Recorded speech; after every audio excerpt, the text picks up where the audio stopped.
Petugas dari jajaran Polres Oki, Polda Sumsel, akhirnya mengungkap pelaku pembakaran lahan di Kabupaten Ogan, Komering Ilir, Sumatera Selatan. Pelakunya merupakan dua kakak beradik kandung.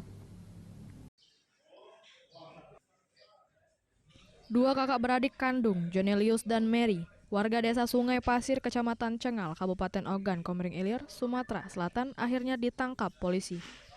Keduanya ditetapkan sebagai tersangka pembakaran lahan yang terjadi di areal distrik PT BMH Desa Gajah Mati, Kecamatan Sungai Menang, Oki, di atas lahan 2 hektar pada 17 Agustus 2023. Kedua pelaku merupakan pemilik lahan yang membuka lahannya dengan cara membersihkan pakai parang dan garu. Hasil pembersihan itu kemudian dibakar menggunakan api obor bambu yang disulut ke rumput, ranting, dan batang.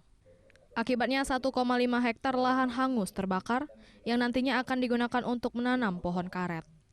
Di hadapan petugas, pelaku mengaku tidak mengetahui jika tidak boleh dibakar karena mereka buta huruf dan tidak memiliki televisi di rumah, sehingga tidak mengetahui larangan pembakaran lahan.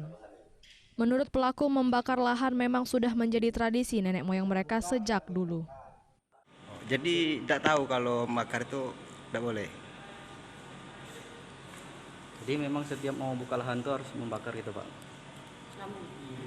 Iya, sebabnya dari nenek moyang dulu bakar.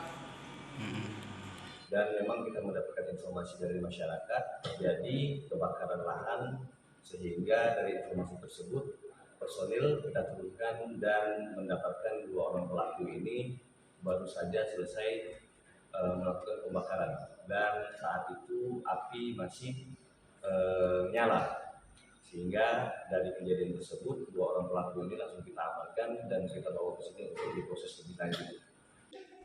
Kedua pelaku dijerat pasal sesuai Undang-Undang Pembakaran Lahan yang berlaku. Dari Ogan Komering Ilir, Fitriadi, iNews melaporkan.